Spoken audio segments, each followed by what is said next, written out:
सुप्रभात। आज गीतिका में पाठ छठा 6 लेसन जो भारतीय कलाकृतियाँ हैं उसका हम लोग पुनरावृत्ति करते हैं, रिवीजन करते हैं।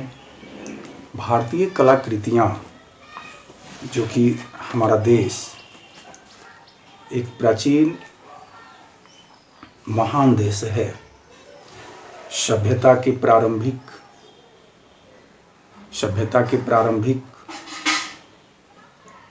काल से ही समस्त विश्व हमारी ओर आकर्षित रहा है। धन वैभव की संपन्नता के कारण इसे सोने की चिड़िया और विश्व गुरु की संज्ञा दी गई है। धन वैभव की संपन्नता के कारण इसे सोने की चिड़िया और विश्व गुरु की संज्ञा दी गई है। इन सब के साथ हमारी समृद्ध लोक परंपरा ने हमें विश्व में सबसे कलात्मक देश के रूप में सर्वोच्च शिखर पर पहुंचाया है। चित्रकला की अनोखी शैलियों से विभूषित इस संस्कृति की कुछ कलाओं का परिचय इस पाठ में दिया गया है। आइए इस पाठ को हम लोग विस्तार से जानें, वर्णन करें। अपने देश की समृद्ध कला और संस्कृति पर हमें गर्व है। अंतर्राष्ट्रीय जगत में हमारी अलग पहचान है।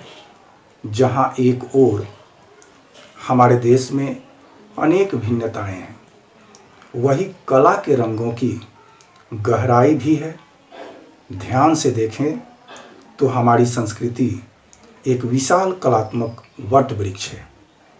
इसकी हर डाली, हर पत्ते में अलग रंग की खुशनुमा महकते हैं।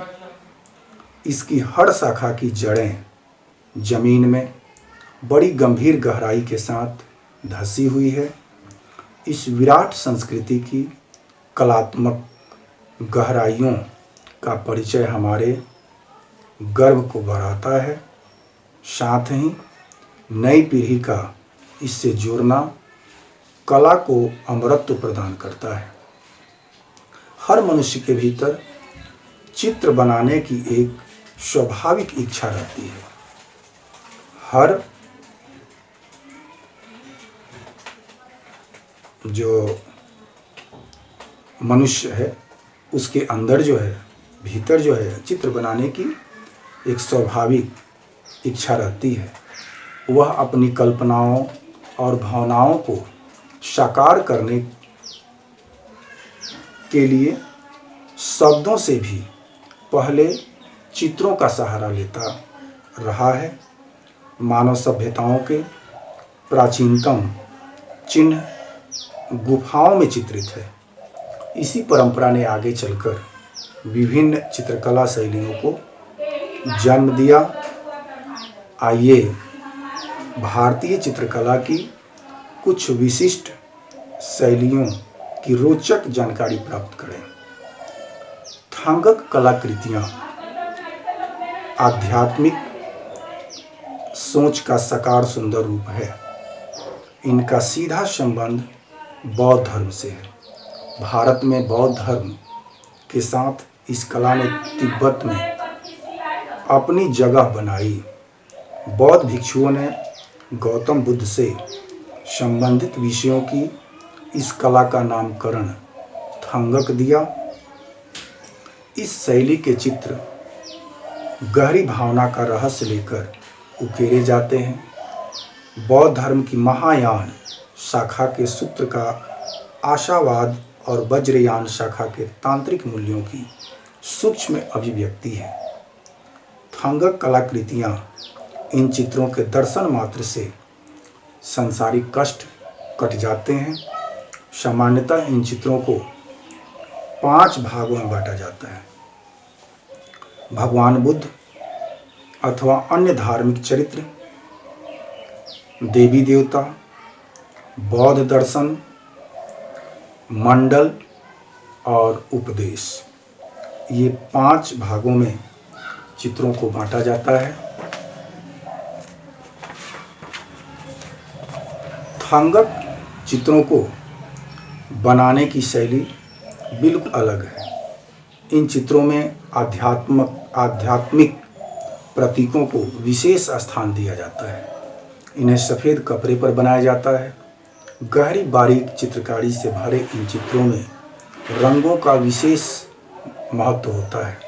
श्वेत शांति का है, सुनहरा नवजीवन है, आनंद और निर्वाण का द्योतक होता है।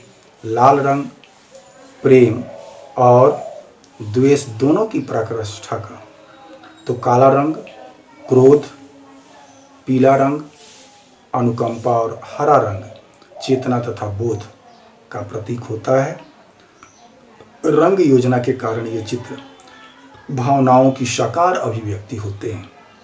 इन रंगों की खास बात यह है कि ये सभी प्रकृति से प्राप्त खनिज और वनस्पति से तैयार किए जाते हैं।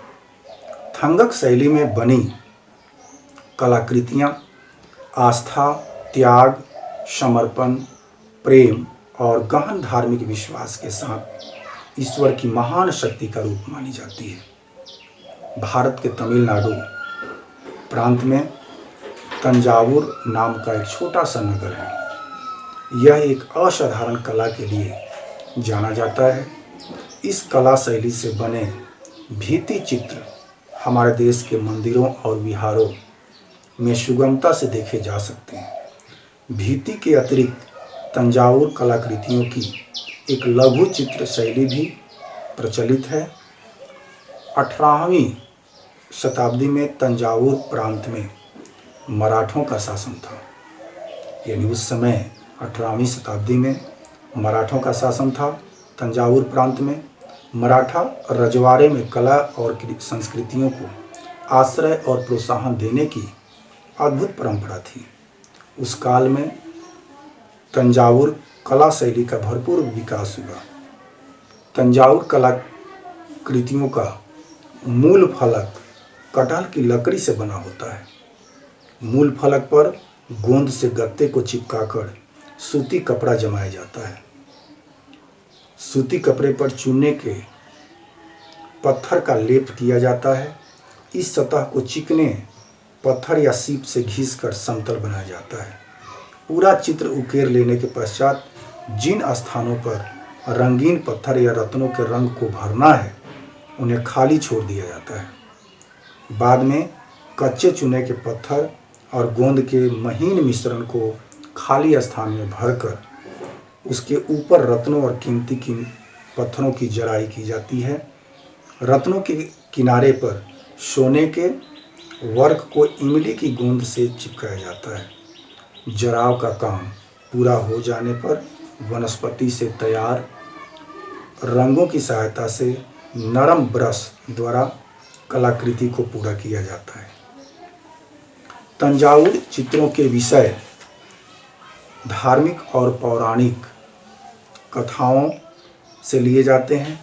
इस शैली में नवनीत कृष्ण और राम राज्याभिषेक के चित्र सर्वाधिक लोकप्रिय है। समय के साथ इस शैली में अब कुछ नए विषयों के चित्र भी बनने लगे हैं। रत्नों और सोने की बारीक कारीगरी के कारण ये कलाकृतियाँ बहुमूल्य होती है। महाराष्ट्र के ठाणे जिले में वर्ली जाति के आदिवासियों का निवास है। इन आदिवासियों के द्वारा विकसित लोक कला को वर्ली लोक कला के नाम से जाना जाता है। वर्ली लोक कला की प्राचीनता के बारे में अनुमान लगाया जाता है कि यह लिपि से पूर्व अस्तित्व में आ चुकी थी। पुरातत्ववेताओं का मानना है कि यह कला 10वीं शताब्दी में लोकप्रिय हुई। वर्ली क्षेत्र में हिंदू, मुसलमान, पुर्तगाली और अंग्रेज सभी का शासन रहा। सभी ने इस कला को सदैव प्रोत्साहन दिया। वर्ली कलाकृतियाँ विवाह के समय विशेष रूप से बनाई जाती हैं। इन्हें शुभ शगुन माना जाता है। इनके बिना विवाह की परंपरा अधूरी मानी जाती है।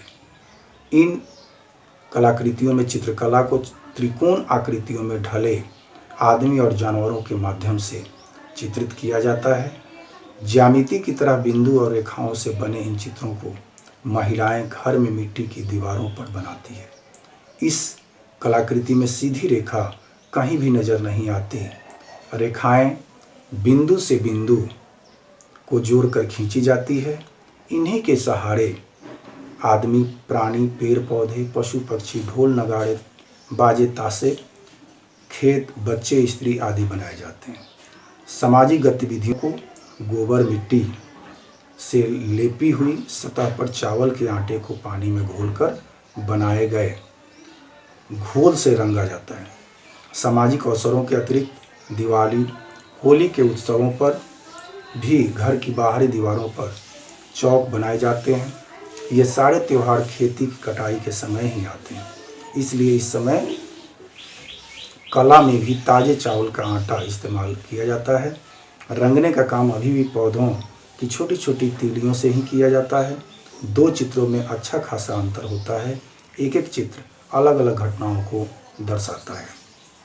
वर्ली कलाकृतियों का सफर घर की गोबर मिट्टी की सतह वाली दीवार से शुरू होकर आज की तारीख में कैनवस तक आ पहुंचा है। इस लोक कला का चित्रण अब प्रिंट माध्यम से साड़ियों, चादरों आदि की छपाई और धागे से कढ़ाई के रूप में भी किया जाने लगा है। मधुबनी लोक कला विहार क्षेत्र की है। मधुबन का अर्थ माधुर्य वन अथवा शहद उद्यान है। राधा कृष्ण की मधुर लीलाओं के लिए प्रसिद्ध इस कला का सीधा संबंध माधुर्य से ही है। यह कला आम केलों के झुरमुट में कच्ची झोपड़ियों से घिरे हरे भरे तालाब वाले इस गांव में पीढ़ी दर पीढ़ी चली आ रही है। यह आसपास के मिथिला क्षेत्र में भी प्रसारित है। विद्यापति की मैथिली कविताओं की रचना स्थली इस कलात्मक अंचल में मुजफ्फरपुर, मधुबनी, दरभंगा और सहरसा जिले हैं। आज इतना ही। धन्यवाद।